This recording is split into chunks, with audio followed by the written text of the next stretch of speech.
Once the siege and assault had done for Troy, and the city was smashed, burned to ashes. The traitor whose tricks had taken Troy for the Greeks, Aeneas the noble, was exiled for Achilles' death, for concealing his killer. And he and his tribe made themselves lords of the western islands, rulers of provinces, and rich. High-handed Romulus made Rome out of nothing, built it high, and blessed it with his name, the name we know. And Tyrrhus, father of Tuscan, founded towns, and the Lombards planted a land. And Brutus split the sea, sailed from France to England, and opened cities on slopes and hills, where war and marvels take turns with peace, where sometimes lightning trouble is struck, and sometimes soft ease. And noble Brutus Britain grew rich in battle-bold knights, who loved to fight and fought, and often brought pain to their people. Far more than in any land in the world, wonderful things have been worked in England. But of all her kings, Arthur was always most glorious, as the tales tell. And, knowing a strange adventure, told of Arthur and his knights, as surpassingly strange a tale as even Britain has spawned, I'll tell it here and now, as I've heard it told. If you'd like to listen to the poem I'll read, spun out of ancient stories set down by honest men with bold words and faithful pens.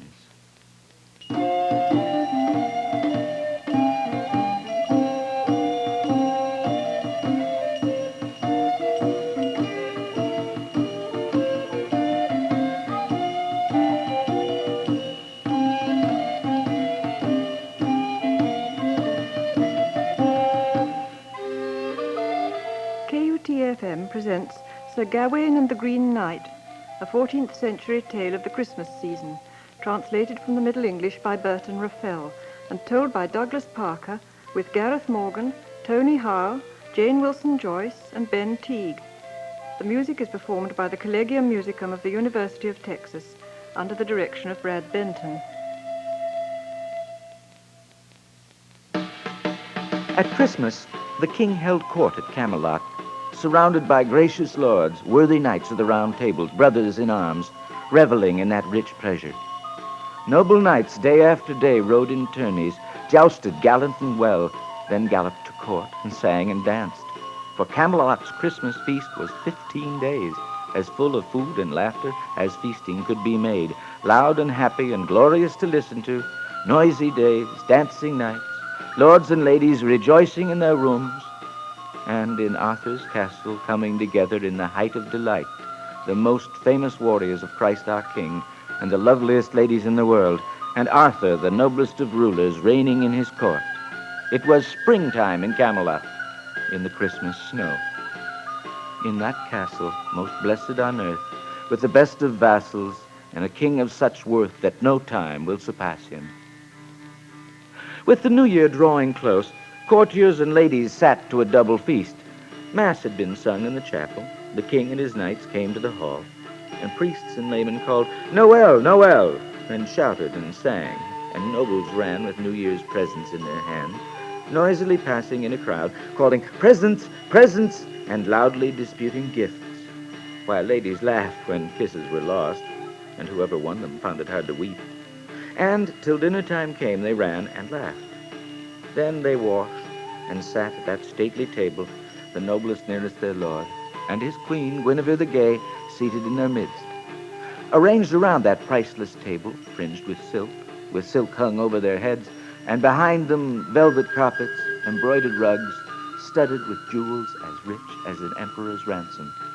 And the queen, watching with shining gray eyes, seemed as beautiful a lady as a man could have seen. Yet Arthur, boisterous and merry as a boy, refused to eat till the others were served.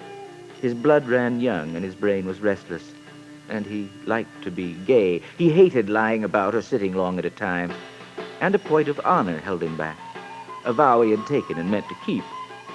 Not to be seated at a festive table until he'd been told a tale of adventures or marvels, some mighty story to remember of princes, of battles, of perils or wonders, or a courtly visitor had begged some knight of the Round Table to rise and ride in combat, fight for his life, man against man, as fate determined.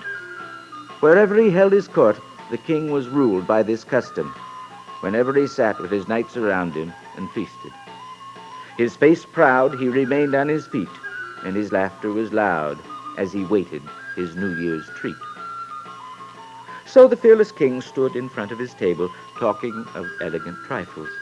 And Gawain the good sat beside Guinevere, and Agravain of the hard hands on her other side, both Arthur's nephews, faithful knights, and Bishop Bodune at the king's right, and Urien's son Ewain with him. This central table sat high in luxury, and around them lesser knights in rows. With a flaring crack of trumpets the feast began, trumpets all hung with bright banners, and drums beat, and glorious bagpipes rumbled and shrilled their quick-step tunes, and hearts beat quick with the music.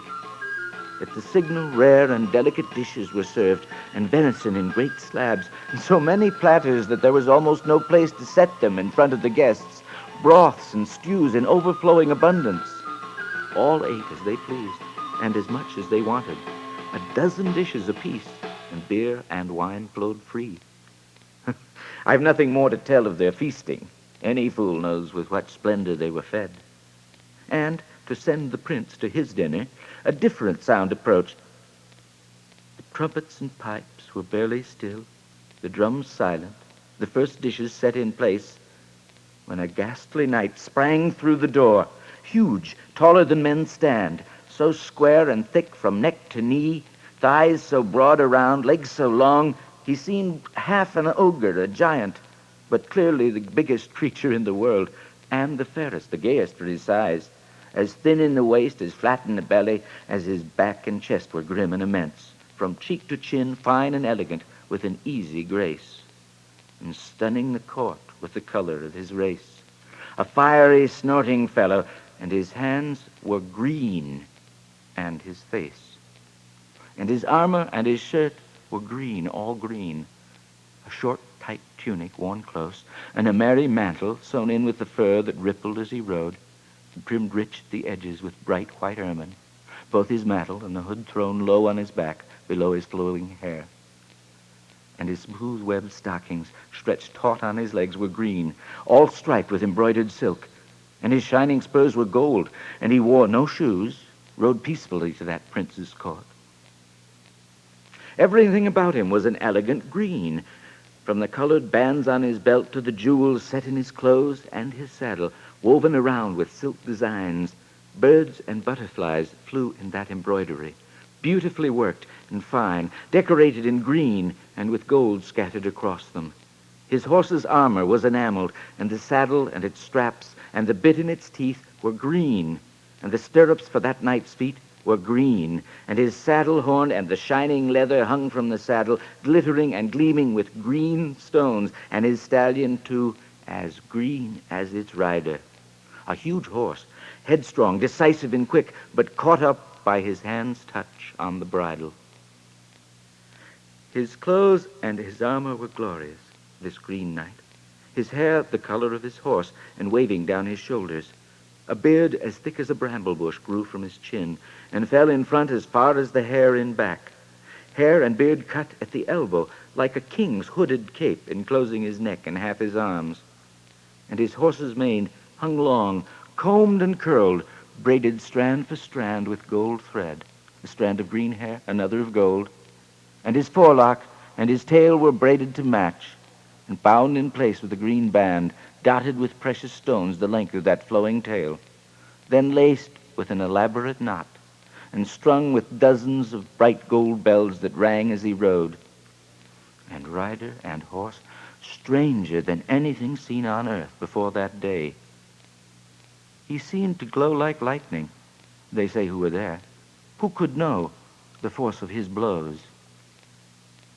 And yet, he wore no helmet, no mail shirt, no neck armor, nothing against steel or arrow, nor carried a shield, nor swung a spear. Had only a branch of holly in one hand, holly that grows greenest when the woods are bare, and an axe in the other, monstrous, huge, a vicious weapon 4 feet wide, hammered of green steel and of gold, with a polished blade, a bright cutting edge, and long, and stropped like a razor ready to shear, and his hand held it by a thick staff, strong and straight, and wound round with iron at the end. It was carved with lovely green symbols and designs, and hung by a strap run through the head and down the handle, looped around and tied with delicate tassels and embroidered buttons, green and rich. This knight stalked in the door and through the hall to Arthur's high table, afraid of no one, greeting no one, ignoring them all. And then he spoke. "Where is the lord of this company? I'd like to see him in person and exchange some words." He stared at the knights, rolling his eyes up and down, then stopped and squinted, hunting the knight of noblest renown. And they themselves sat and stared, wondering, bewildered, what it meant that a knight and his horse could have such a color, could grow as green as grass, or greener, and glow brighter than emerald enamel and gold. And those who were standing watched and walked carefully near him, not knowing what he'd do. They'd all seen wonders, but nothing like this. And some said he was witchcraft, a phantom, and were afraid to answer him, then gasped at his voice and trembled, sitting motionless in that noble hall, silent as stones, as corpses. All speech was swept away as if sleep had dropped from the sky. But some surely stopped their tongues in courtesy, to do honor to Arthur, whose words should come first. And Arthur stood watching the strange arrival, and greeted him gravely, for he knew nothing of fear, and said, "Sir, you are welcome in my house, for I am Arthur, and I rule this court. Step down from your horse and stay, let me pray you, and whatever you've come for can be talked of afterward." "No, God help me, I have no interest in lingering here. Yet you and your court are so famous, Prince, and your castle and your knights are praised so widely. The proudest, the boldest soldiers to sit on a horse, the bravest and best of men, eager to compete in noble games. And your courtesy is told in such terms that I came to see if these tales were true. You can surely tell by this branch here in my hand that I've come in peace, not seeking, not giving offense. Had I ridden with my men intending to fight, I've a helmet and mail shirt at home, and a shield and a sharp spear shining bright, and other weapons meant for war. I intend no war. What I wear is in peace. And if Arthur is as brave as his fame, in the name of this Christmas season, you'll grant me the sport I've come for." And Arthur replied, "Your wish is done, sir. If you've come to fight, we'll fight and not run, sir." "No, not fighting. Believe me, Prince, these benches are filled with beardless infants. Wearing my armor, riding to war, there's no muscle in this hall to match me.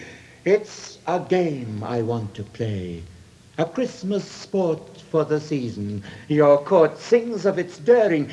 If they'll dare it, any of these eager knights, rise so boldly, so fierce, so wild, and give a blow and take a blow, I'll offer this noble axe, and let them swing its weight as they like, and I'll sit without armor and invite them to strike as they please.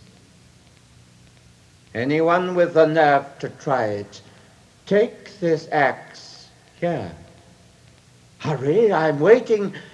Take it and keep it my gift forever, and give me a well-aimed stroke, and agree to accept another in payment when my turn arrives.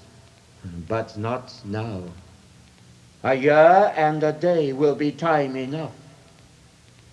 So, is anyone here able to rise?" If he'd stunned them at first, they sat stiller now, all who followed Arthur, noble and knave. That knight swiveled in his saddle, his eyes rolling fierce and red, and he wrinkled his bristling brows, gleaming green, and switched his beard from side to side, and no one rose. And he reared like a lord, and yelped and laughed, and said, "Ha ha! Is this Arthur's house, hailed across the world, that fabled court? Where have your conquests gone to and your pride? Where is your anger and those awesome boasts? And now the Round Table's fame and its feasting are done. thrown down at the sound of one man's words, and you sit there shaking at words. And he laughed so loud that Arthur winced. His fair face flooded hot with shame, and his cheeks. He flared as angry as wind, and all his people burned, and the bold king strode toward the Green Knight. By God, fellow, this is foolish stuff. But you've asked for folly, and folly you'll get. No one's afraid of your nonsense. For God's sake, give me your axe. I'll grant your request. Light and fast he ran and clasped the Green Knight's hand, and proudly the Green Man dismounts, and Arthur lifts the axe and whips it about, gripping it firm in his fists, grim, determined. That haughty knight stood huge at his side, a head and more, the tallest in the hall. Stroking his beard, his face set and still, he quietly pulled down his coat, as indifferent to Arthur swishing his axe, as if the king were a waiter carrying wine. Gawain was seated near the queen. He leaned forward. Hear me, my lord. Let this challenge be mine. Then Gawain bowed to the king. Release me, my liege, from this bench, and let me come to you. Permit me to rise without discourtesy and without displeasing your queen. Let me come to counsel you here in your noble court. It seems wrong, everyone knows how wrong, when a challenge like this rings through your hall to take it yourself, though your spirit longs for battle. Think of your bold knights bursting to fight, as ready and willing as men can be. Defer to their needs, and I am the slightest, the dullest of them all, my life the least, my death no loss. My only worth is you, my royal uncle. All my virtue is in you, and this foolish business fit my station, not yours. Let me play this green man's game. If I ask too boldly, may this court declare me at fault. The knights whispered, "Buzz." Then all in a voice said it was for Gawain. The king should halt. Then Arthur ordered his knight to rise, and Gawain rose and came quickly to the king, and kneeled and accepted the green man's axe as Arthur yielded it, lifting his hands to bring God to Gawain, commanding that heart and hand must be steady and strong. Be careful, cousin, to strike but once. Offer exactly what he asks, and his stroke will be easier to stand. Axe in hand, Gawain approached the green man, who waited patient, calm, unmoving. Then he spoke to the knight. Before we proceed, friend, we ought to make everything clear. And I ask you first, your name. Speak it openly and speak the truth. In truth, it is Gawain who offers this stroke and agrees, no matter what happens, to accept a stroke from you in exactly a year, with whatever weapon you choose, from you and only from you. The green man smiled. Sir Gawain, no one could do what you'll do and delight me more. No man alive. By God, Sir Gawain, I'm glad to have what I wanted at your hands. You've spoken our bargain beautifully and spoken it fair, and omitted nothing I asked the king, except, knight, your word to seek me yourself, to come to me there where I am, at home on this earth, and to take the same reward you'll give me today in this court. And where will you be? Where is your home? By God, I've never heard of your castle, or you, or your court, or your name. Tell me, teach me, give me your name, and I'll come to you, however hard the road, wherever you are. I swear on my word. That's oath enough at Christmas. I need no more. Once you've swung my axe neatly and well, there'll be time to tell you where my home is and my house, and to tell you my name. And you'll test my castle and me, and keep your word. And perhaps I'll say nothing once you've struck, which is better for you. You could stay here with your king and not hunt my door. But stop. Take my good axe and show me a chop. Exactly as you ask, said Gawain, ready to strut. Still smiling, the green man bowed and bent his head a bit, baring his neck, his lovely long hair tossed back, leaving the naked flesh open, exposed. Gawain hefted the axe, swung it high in both hands, balancing his left foot in front of him, then quickly brought it down.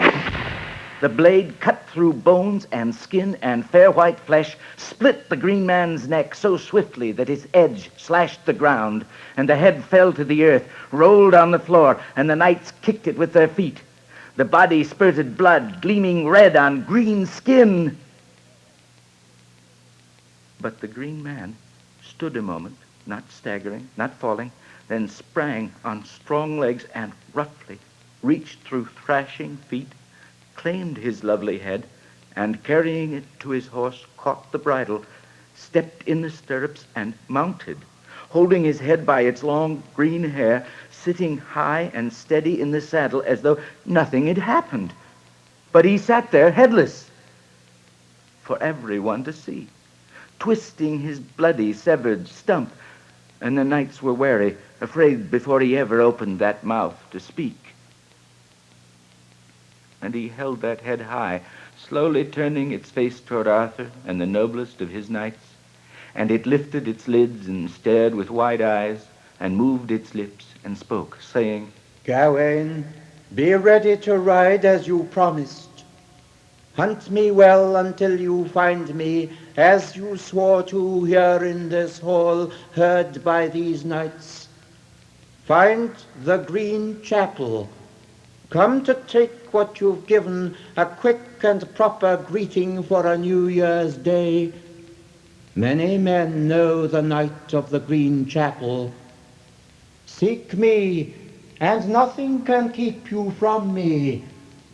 Then come, or be called a coward forever. With a violent rush, he turned the reins and galloped from the hall, his head in his hands. His horse's hooves struck fire on the stone, and where he rode to, no one knew, no more than they'd known from where he came. And then Arthur and Gawain grinned at the joke and laughed at the green man, though those who had seen him knew miracles had been sent. Arthur's heart whirled in wonder, yet he showed nothing, turned to his beautiful queen and spoke courteously but loud. My love, let nothing of this disturb you. These are things right and proper for Christmas and for courtly ladies and their knights, miming and plays, carols and laughter. But now I can dine, I admit it. The marvel I awaited has come. Then he glanced toward Gawain. Sir, hang up your axe. It has cut enough for one night. And servants hung it high against a tapestry, a trophy for everyone to stare at, true evidence of marvelous things. Then knights and ladies returned to table, and Arthur and Gawain, and good men served them double portions as rank demanded. They ate and drank and listened and watched, and the day was delight and was long and was finally done. And now, Gawain, think. Danger is yours to overcome, and this game brings you danger. Can the game be won?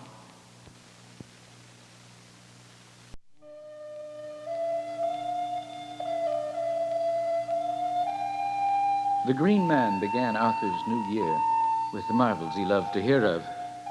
But the men of the Round Table sat silent, their meat stuffed, now with grim business. Gawain enjoyed the beginning of that game in his king's court, but no one would laugh at the end. For men may be cheerful, mulling their wine, but a year runs fast and always runs different. Start and finish are never the same. So Christmas goes by, and all the swift year, each season racing after the other. Christmas pursued by uncomfortable Lent, trying men's flesh with simple food and with fish. Then fair weather fights with foul, clouds fill the sky, the cold shrinks away, rain falls clear in warm showers, and the flat earth opens into flowers, and fields and plains grow thick and green. Birds start their nests and sing like angels for love of soft summer, creeping across the slopes. And hedgerows swell tall, and blossoms blow open, and glorious woods are all echoing joy and hope. And after summer's soft winds, Zephyrus whistles quietly with seeds and herbs, sprouting delightful plants, painted wet with dew falling from leaves, waiting to be warm in the bright sun. Then autumn comes rushing, calling the plants to watch for winter to grow while they can, and he dries the earth, and drives dust swirling to the sky, and wild winds run to wrestle with the sun. Leaves are thrown from trees and lie dead on the ground, and green grass withers, and everything slender and new ripens and rots, and a year runs away in passing days, and winter winds back as winter must. Just so, till the Michaelmas moon promises snow, and Gawain soon recalls what he has to do. But he stays with Arthur till All Saints' Day, and the king makes a feast in his honor. The court and their ladies merry around the round table, gracious knights and lovely women grieving for love of Gawain, but laughing, drinking his name, smiling and joking, while their hearts sank gray and cold. And Gawain feasts, then sadly approaches his uncle and speaks of his journey, and bluntly says, Lord of my life, I ask your leave. You know my promise. I've no pleasure in retelling it, spelling my troubles, except just this. Tomorrow I go to the Green Man and his axe. Tomorrow without fail, as God guides me. And the best of Arthur's knights came to him, Ewain and Eric and many more, Sir Dodinel de Sauvage, the Duke of Clarence, Lancelot and Lionel and Lucan the Good, Sir Bors and Sir Bedivere, strong men both, and other proud knights with Mador de la Porte. They came to the king, all of them, to counsel Gawain, but their hearts were heavy. In secret thoughts that day, Arthur's hall rang with silent lament, sorrow for so good a man as Gawain, on so hard a quest. But Gawain only smiled. Should I waste my time with fear? Whether pleasant or wild, fate must be put to the test. So he rested that day, then rose the next morning, and at dawn called for his armor. It was brought, but first a rich red rug was spread on the floor. Gold armor gleamed where it lay. Then Gawain stepped forward, took steel in his hands, and over a doublet of Tharsia silk fastened a hood, tied at the neck and lined inside with thick fur. Then hammered steel shoes were set on his feet, and his legs wrapped all around with well-hinged metal, with armored knee plates, polished bright and fastened tight by golden cords. Thigh plates, elegant and thick, closed round his strong muscles, and were laced in place.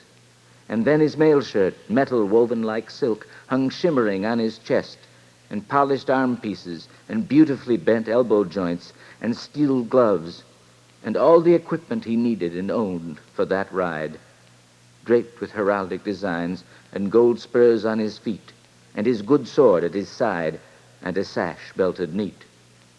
And Gawain's gear shone rich, the smallest laces and loops glowing with gold. Ready in armor, he stood at the altar for mass to be chanted, then came to the king and the assembled knights of Arthur's court, and took courteous leave of lords and ladies, who kissed him, commended him to Christ, then walked him there where Gringolet stood ready, his saddle of gleaming leather hung with gold, studded with new nails, and a striped bridle trimmed and tied with gold. And Gringolet's breastplates and shining saddle skirts and tail armor and the cloth on his back matched his saddle bows, all set on a background of rich gold nails that glittered like the sun. Then Gawain lifted his lined helmet, sewn like steel, and quickly kissed it. It sat high on his head, clasped behind, with delicate embroidered silk on the neckband, decorated with jewels along its length, and with birds stitched on the seams, parrots perched among painted purple flowers, and turtle doves, and lovers' knots so thick that ladies could have sewn them for 7 winters.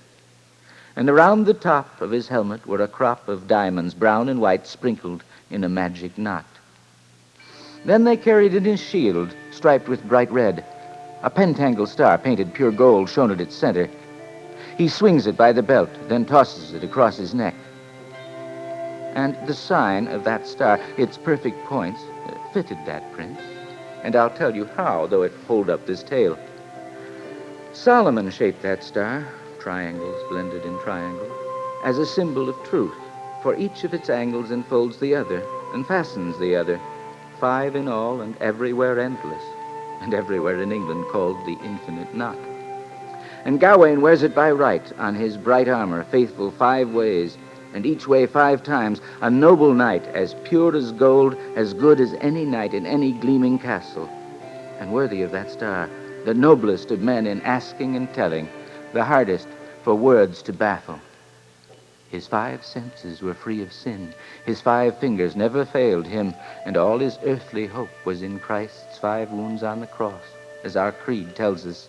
And whenever he stood in battle, his mind was fixed above all things on the 5 joys which Mary had of Jesus, from which all his courage came, and was why this fair knight had her face painted inside his shield, to stare at heaven's queen and keep his courage high. And the 5th of his 5s was love and friendship for other men, and freedom from sin, and courtesy that never failed, and pity, greatest of knightly virtues. And these noble 5 were the firmest of all in his soul. And all these 5s met in one man, joined to each other, each without end, set in 5 perfect points, wholly distinct, yet part of one whole, and that whole seamless, each angle open and closed, wherever it end or begin. And so the pentangle glowed on his shield, bright red gold across bright red stripes, the holy pentangle, as careful scholars call it. And Gawain was ready, and his lance steady in front of him, wished them all farewell, then rode from that hall. He spurred his horse and rode strongly away. Sparks flew from the stones, and Arthur's court watched him and sighed, all Camelot sad at his fate, men saying one to the other, By Christ, what a crime to lose Gawain, whose life was so noble. How many men on this earth can match him? Better to have been more prudent, to have made him a duke before this could happen.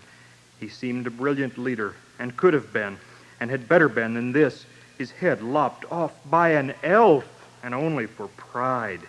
What king has ever allowed such games, playing such stupid sport at Christmas? Warm tears rolled in their eyes as they watched that lovely knight riding away. And he never delayed, rode on his way, and books say that he rode where men go astray. And he rode through England, Sir Gawain, on God's behalf, though the ride was hardly a happy one. He was often alone at night, in places where the path ahead of him could please no one. Only his horse rode with him through woods and hills, and the only voice he heard was God's until he reached the north of Wales. The Anglesey Islands were always to his left. He forded rivers near the highlands, crossing at Holyhead and landing in the wilderness of Wirral Forest, where few men lived whom God or a good man could love. And Gawain asked, as he rode, if anyone he met had heard of a green man or a green chapel anywhere nearby. And everyone said no, never in their lives, neither seen nor heard of a man whom heaven had colored green. Gawain's path wound through dreary scenes, and his head leaned first this way, then that, as he hunted the chapel. He climbed over cliffs in many strange lands, nowhere near home, friendless now. And at every ford, over every stream, he found himself facing enemies so foul and wild they forced him to fight for his life. He met so many marvels in those hills, it is difficult to tell a tenth of it.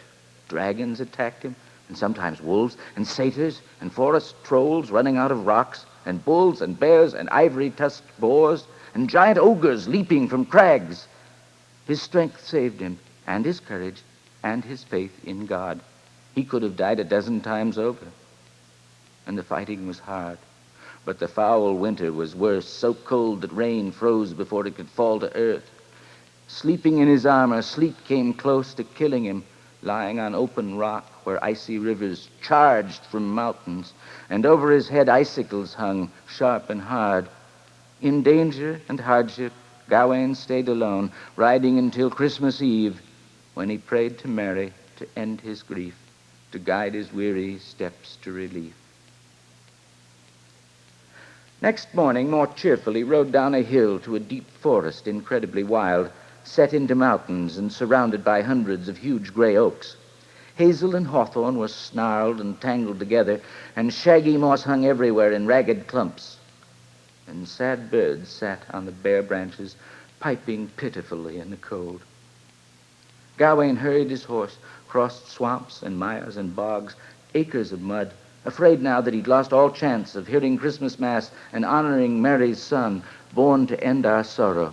And sighing, he said, O Lord, O Mary, gentlest mother and dear, I beg you to send me some lodging, to let me hear Mass before morning. I asked meekly, and in proof pray swiftly my Pater and Ave, my creed. He prayed as he rode, and wept for misdeeds, and shaped the sign of the cross, and called Christ in his need. 3 times he shaped that sign, and suddenly, on a hill above a field set deep above massive trees, he saw a moat and a castle, the loveliest ever owned, in the middle of a meadow, with woods and lawns and a thick palisade fence and grass and grounds running more than 2 miles. And Gawain stared at those stone walls glittering through tall white oaks, towering around a steep moat, and removing his helmet, gave courteous thanks to Jesus and Julian, patron of travelers, for the kindness he'd been shown, for the answering of his prayer. "Lord, grant me good lodging," he cried, and spurring Gringolet with his gilt heels, he hurried along the path, and luckily aimed at the main gate, and quickly came to the end of the bridge, and waited, the edge of the moat in front of him, the gates bolted tight, the bridge up, the walls cut huge and straight. He sat on his horse, who had halted on the bank of the deep double ditch in which the walls were set, towering immense out of the water, hard stone hewed in the noblest style, topped with rows of battlements and turrets and beautiful towers for centuries, and lovely loophole windows, shuttered now. He'd never seen a better fortress. And beyond the walls he could see a high-roofed hall, and pinnacled towers along it, fitted to the walls, carved and crafted by ingenious hands.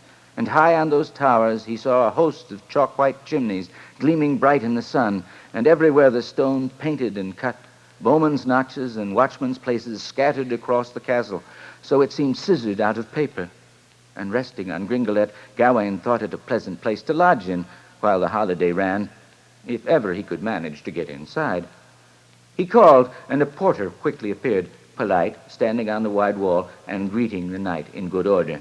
Good sir, would you carry my words to the lord of this house? Ask him for shelter. By Peter, I can speak his heart. You're welcome here for as long as you like. He bowed, went down the wall, and came back in a moment with men to greet Sir Gawain. They dropped the drawbridge, came courteously out, and knelt in the snow, welcoming on their knees that noble knight, honoring his rank. They begged him to ride on that broad bridge, and he raised them with a hand and rode across. They held his saddle and helped him down, and ran to stable his horse. And squires and knights swarmed from the castle, happy to escort so excellent a soldier to their hall. When he lifted his visor, they hurried to take his helmet from his hands, anxious to serve him. And they took his sword and his shield, and one by one he greeted them all, courteous, and proud men pressed forward, glad at his coming. Still in his armor they led him to the hall, where a huge fire crackled on the hearth, and the lord of that company came from his chamber to honor Gawain, the guest in his hall. Everything here is yours. Use it as you please. Accept it as your own for as long as you like. And Gawain replied, Thank you. May Christ reward you. and like brothers they kissed and embraced and were glad. And Gawain watched his gracious host, and judged him a worthy knight, tall and strong and experienced, in the prime of life. His beard was heavy, all beaver-colored, his face as red as fire and more fierce. He stood firm and forbidding on thick legs, but his words were courtly, and Gawain thought him worthy to lead a host of good warriors. And the lord of that castle led him aside, and commanded a man to serve him well, and others led Gawain to a glorious bed in a noble room, hung with strips of shining silk, trimmed with gold, with a bedspread sewn in the softest fur, gleaming ermine, and around him curtains on red gold rings with a rope to pull, and silk tapestries spread on the walls and floors, red and white silk. Then his man removed his armor and his mail shirt, pleased to work with so noble a knight. And he quickly brought him rich robes, and Gawain chose what he liked, and changed his clothes, and wore that lovely long-skirted gown. And all at once it seemed to be spring, as his face shone, and that fair robe glistened with color, and Gawain walked, gracious among waiting knights, and they thought each of them that Christ had made no better man. Whatever his land, he seemed a matchless prince, meant to attack in the center of battle. In front of the fireplace, where coals glowed, they set him a covered chair, its cushions quilted and beautifully worked, embroidered in silk, and a brown mantle richly sewn and bright. A gay cloak, furred with the thickest skins, was thrown on his shoulders. His hood, too, was ermine, And Gawain sat in that splendid place, and soon was warm, and his spirits rose. A long table was laid on trestles, and a white cloth hung on it, and across it another cloth, and silver spoons, and a salt dish. He washed and went to his meat. And men hurried to wait on him, brought him savory stews and broths, seasoned and hot, all double-sized portions, and fish of every kind, baked and breaded, grilled on charcoal, boiled, and in spiced soups, and sauces sweet to the tongue. And Gawain called it a feast, graciously praised their table when they begged him to excuse it. Ha! This is food and penance together. Refuse it if you will. Tomorrow's will be better. He laughed and was gay, and used their wine so well that he stuttered. Then quiet questions were asked, tactful and discreet. Where had he come from? Was it far? And Gawain explained that he rode from noble Arthur's court, that glorious king of the Knights of the Round Table, and that he was a soldier named Gawain, sitting in their hall, come to their Christmas as chance had led him. And the lord of the castle laughed with delight, later hearing that Gawain was with him. And the knights in that castle shouted with pleasure, proud to stand in his presence. Gawain, eternally praised, bearer of excellence, most able, most knightly, best on earth, most famous, most honored of men. And each of them whispered to his fellow, How sweet to see such easy, virtuous skill. What lessons we will learn in noble speech now that we welcome this model of perfect breeding. God has been good, truly, to grant us a guest like Gawain in this season, when men rejoice in his birth. This night will lead us to the meaning of manners, will work miracles for us to see in the soothing of lovers' hurts. When dinner was done and Gawain rose, it was nearly night, and priests went walking to their chapels and rang out loud and merry chimes, as rightly they should, calling holiday vespers for the faithful to hear. And the Lord came, and his lady, she in a beautiful pew, gracefully at prayer. And Gawain hurries happily after them. The Lord takes him by the sleeve and leads him to a bench and greets him and calls him by name and tells him no man could be more welcome. And Gawain thanks him, and they throw their arms around each other, sit side by side for the service. And the lady looked at Gawain, and afterward her women around her came to her lord, her face the fairest white, and in all things the softest woman on earth, lovelier than Guinevere in Gawain's eyes. She walked round the altar to greet him. Another lady led her by the left hand, older than her, ancient and old and honored by a host of good knights. And how unlike they were, that pair, the young one fresh, the old one faded yellow, rich red cheeks on the one, rough and wrinkled jowls on the other, loose and dangling, coverings hung with pearls on the young one's throat and breast, showing skin whiter than snow on the hillsides, while the old one wrapped a kerchief on her neck and hid her black chin in a white veil, and muffled her forehead in latticed embroidered silk, and left nothing bare but her black brows, 2 eyes, and a nose, and naked lips, all awful to see, bleared and sour, but a lady honored here on earth by God. Stumpy and short, her buttocks broad, there was better sport in the lady she towed. And, watching that lady watch him, Gawain went to meet them with her lord's consent. Bowing low, he saluted the old one, but the pleasanter woman he wrapped in his arms for a courteous kiss and chivalric words. And the ladies asked to know him, and he quickly pledged himself their servant. Each lady took an arm and held him, and, talking as they went, they led him to a room and a fire, and called for platters of spice cakes, and her lord's people carried in cakes and pleasing wine.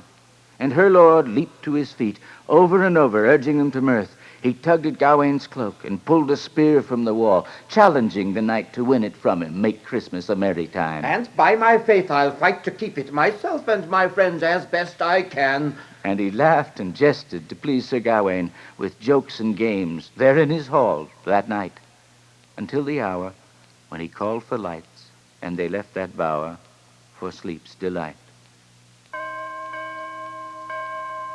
On that morning, when men remember God's birth, his descent to earth to save our souls, the world rejoices for his sake. And that castle ate and drank God's name, dishes of dainties and sweets on tables and at meals, brave men celebrating in proper style, the ancient lady at the Lord's right, and the Lord come courteously to his seat beside her, and Gawain and the gay lady together between the others when the table was laid, and the rest sitting where they thought it best.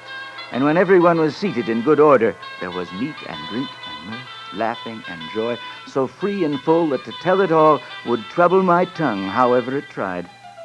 And yet I can tell you that Gawain and the Lord's fair lady sat gaily side by side, relishing each other's laughter in courtly speech, private but courteous and pure, a surpassing sport, fit for princes and their ladies.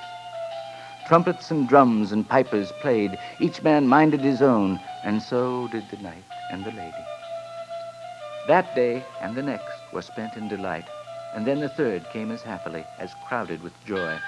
The feast of St. John rang with pleasure, and all of them thought it the end of their sport, and expecting to be sober in the gray morning, they danced to the gayest music and laughed and guzzled wine, and as late as they could, whoever had to, took slow leave and left finally to stumble home. And saying good night to his host, Gawain was grasped and led to his bedroom beside the fire, an arm across his back, and thanked for the honor he'd showed him, gracing his castle at that holy time, adorning his house. By God, while I live, Gawain, I'll be a better man for this season you've blessed. My thanks, good sir, but God Almighty knows that honor is yours.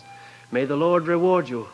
I sit here ready and willing to do as you ask in anything large or small, so duty requires me. And the Lord tried to tempt him to stay, and Gawain sighed, knowing no way. And then the Lord asked him about himself, what heavy burden drove him in these holy days, away from Arthur, riding alone in the wilderness while the world of towns feasted. True, true. A heavy pressing errand takes me to a place somewhere. I don't know where or how to find it. But find it I will, and I must, by New Year's morning, with God's help. By England I'll find it. So let me ask you, sir, here and now, if you've ever heard of a green chapel anywhere in this world, and a green knight who holds it as his own. For he and I have agreed to meet, made a solemn exchange of vows, and I'm to come there, if I can, by New Year's morning, which is almost here. If he would let me, I'd be happier to see that green man by God's own son than gold or silver or jewels, which is why I can't stay in your castle. I've 3 days' time to keep my word. I'd rather be dead than fail. Then the Lord laughed. Ah, now you'll stay. I know the Green Chapel. Forget that part of your trouble. All in good time, I'll tell you its place. Rest in your bed, ride at New Year's, but not too early in the day, and you'll be there by noon. You'll see that chapel and that night. Rest till the New Year, friend, then rise and ride away. We'll set you on the right road, a mile or two, then the end. Then Gawain was glad and laughed. My thanks, host, for this above all. My adventure is certain. I can stay exactly as you like, and please you in everything. Perform what you ask. Then the Lord took him and set him at his side, and sent for the ladies, for everyone to rejoice. And how happy all of them were. The Lord babbled, all for love of Gawain, like a madman, never knowing what he said. And suddenly he cried to the knight, shouting, Do as I ask, you'll do as I ask. Now, will you do it now, what I ask? Well, sir, exactly. Your servant for as long as I stay in your house. Well, you've traveled hard and far, then sat up feasting with me. Sleep and rest are your needs. I know that, knight. So lie in your bed, high in this house, till mass is sung tomorrow, and eat when you please, and with my wife. She'll keep you company, amuse you until I make my way home. I'll rise at dawn and spend the day with my hounds. Gawain bowed, agreed, and waited. The Lord went on. And more, we two can make a bargain. Whatever I earn in the woods will be yours. Whatever you win will be mine in exchange. Shall we swap our day's work, Gawain? Answer me plain, for better or worse. An exchange? By God, I agree. And your pleasure pleases me. I like your game. Then bring us a pledge, and the promise is sealed. Cried the lord of that castle, and they laughed together and drank and made delightful talk with the ladies for as long as they liked, and afterwards said good night like Frenchmen, with soft words and courteous speech, standing and exchanging gracious kisses. And then they climbed to their beds, each of them led by a crowd of servants holding torches high and bright. And still their eyes met as they climbed. That lord relished delight and could spin it out fine.